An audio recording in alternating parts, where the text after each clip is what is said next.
The truth has been revealed and we may have to take a rain check on that AI face swap technology regarding Eleanor Lee's or Lee Kai-sing's new drama serial, okay? So Lee Kai-sing, Eleanor Lee have been facing allegation of making derogatory remarks towards the Chinese people, and she always claimed her innocence by saying that this audio recording was fabricated by her former assistant. Guess what now? Lee Kai-sing, Eleanor Lee's former assistant Xiao Pang has admitted on Weibo on May 21st, 2025 to fabricating the audio by maliciously editing and synthesized recordings. Xiao Pang also acknowledged that these actions were illegal and caused severe reputational damage to Lee Kai-sing, Eleanor Lee. I'm just going to briefly translate the Weibo's post by Xiao Pang. After criticism and education by relevant authorities, I deeply realized that malicious editing, synthesis and fabrication of recording of Miss Lee Kai-sing, Eleanor Lee insulting the Chinese people and other acts of spreading false information are illegal and have caused severe reputational damage to Miss Lee Kai-sing, Eleanor Lee. And follow up by, I have deeply realized my mistakes and I solemnly promise that I will never make them again. I also urge the public to immediately stop spreading related rumours and maintain a clean cyberspace. Xiao Pang, Lee Kai-sing, Eleanor Lee's former assistant, also posted this official statement in Chinese, you can see from here, which briefly explained how this audio recording came to be. Okay, so Xiao Pang was the former assistant for Lee Kai-sing, Eleanor Lee for the time period of 2017 to 2019. Xiao Pang was then removed from their post and there were disputes where, Xiao Pang claimed to ask for, remuneration or compensation. And this discussion over said compensation has dragged on from 2019 to 2024 with no recourse in sight.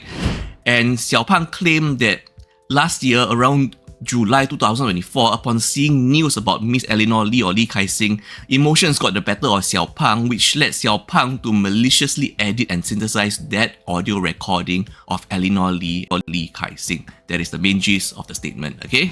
Eleanor Lee or Lee Kai-sing have also posted on social media, which briefly translate to, regarding the false recordings that have been circulating online recently, I have reported the case to the authorities and will fully cooperate with the investigation.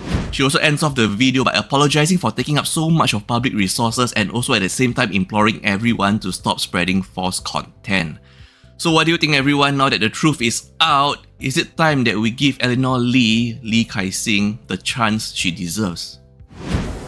在此，我要感谢公安机关和新加坡大使馆的帮助，因为这件事情我占有了公共资源，在此深表歉意。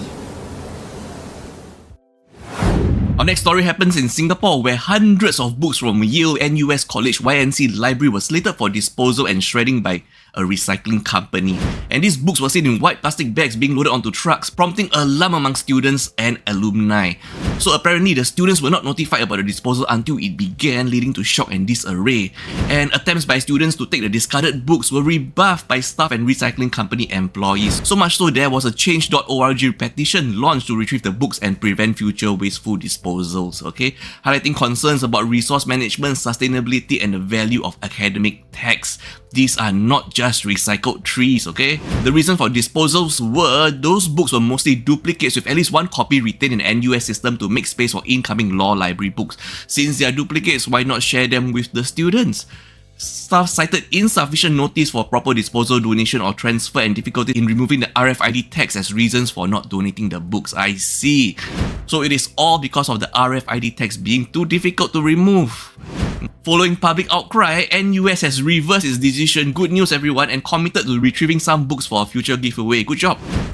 And they have also apologized for the operational lapse, noting that these access books are typically rehomed within NUS libraries or given to faculty. NUS is now organizing a campus book giveaway and reviewing its process to ensure wider distribution of access books in the future. I guess all wells and wells.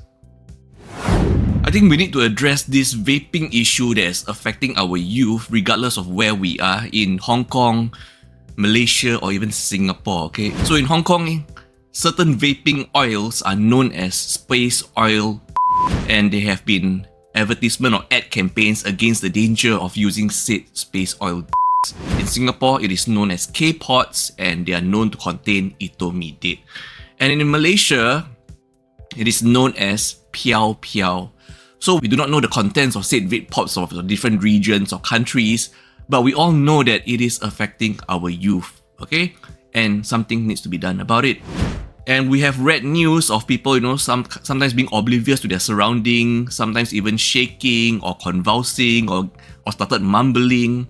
We've heard cases of it. I've never seen a video of it before until today, when this Facebook user shared a video of his girlfriend, who I think is now his ex-girlfriend since she refused to quit vaping, and allegedly she's addicted to this piao piao in Malaysia. You can see from this video right here, we will censor off her face for privacy issue, but you can see that she is hugging the wall for her dear life as she shakes non-stop uncontrollably.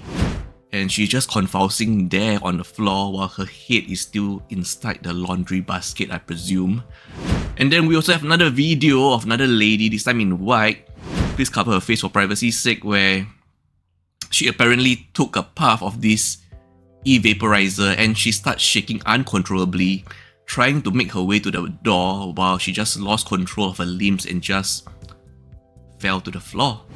So seeing this really, it is really terrifying to see this, you know. We've read about it, I've read about it, I've talked about it. This is the first time I've seen it on video and it's just shocking, and we need to address this and we need to protect our youth. So be it where we are, you know, different countries have different legalities regarding vape users, but the main thing is the contents of the vape pods. Some of them are extremely harmful and causes such reactions in the users, especially our youths. We just, you know, for our sake, we need to increase social awareness about the harms of said vape pods.